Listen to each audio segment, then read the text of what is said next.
জাতীয় নাগরিক পার্টির আহ্বায়ক নাহিদ ইসলাম বলেছেন, জুলাই যোদ্ধা তাহরিমা জান্নাত সুরভির সঙ্গে ন্যায় বিচার হয়নি এবং পুরো বিষয়টি বানোয়াট। সোমবার মধ্যরাতে জামিনে মুক্তি পাওয়া তাহরিমার খোঁজ নিতে এসে তিনি এই মন্তব্য করেন।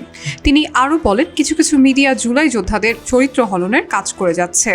কিছু মিডিয়া আমাদের জুলাই গণ অভ্যুত্থানের বিভিন্ন চরিত্র, নেতাকর্মী বা বিভিন্ন পরিচিত মুখ যারা রয়েছে তাদের চরিত্র হননের চেষ্টা 5ই আগস্টের পরবর্তী সময় থেকেই করছে।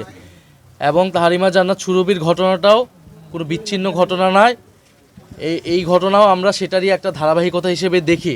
জুলাই গণ অভ্যুত্থানের নেতাকর্মীদেরকে সারা দেশে চাঁদাবাজ, দুর্নীতিবাজ হিসেবে চিত্রিত করার জন্যই এই ধরনের মিডিয়া দ্বারা পরিকল্পনা করা হচ্ছে।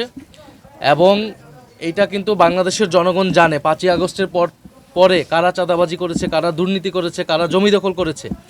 সেই ঘটনাকে লুকানোর জন্য, প্রকৃত চাঁদাবাজদেরকে লুকানোর জন্য জুলাই গণ অভ্যুত্থানের নেতাকর্মীদের উপরে এই ধরনের মিথ্যা দোষারোপ করার চেষ্টা করা হচ্ছে। তিনি সতর্ক করে বলেন, দলের ভেতরে অনুপ্রবেশকারী একটি গোষ্ঠী দেশে অরাজক পরিস্থিতি সৃষ্টি করতে যাচ্ছে, তাই সবাইকে আরও সচেতন থাকার আহ্বান।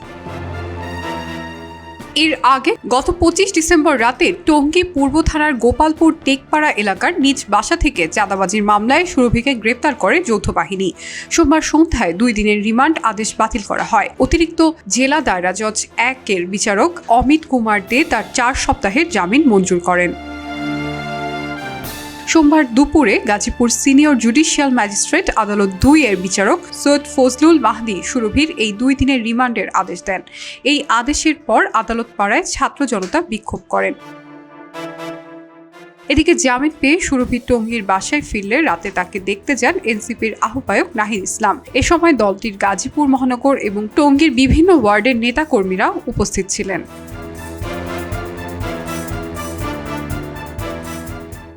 খবরের কাগজ, নিখাত, নির্ভীক, নিরপেক্ষ।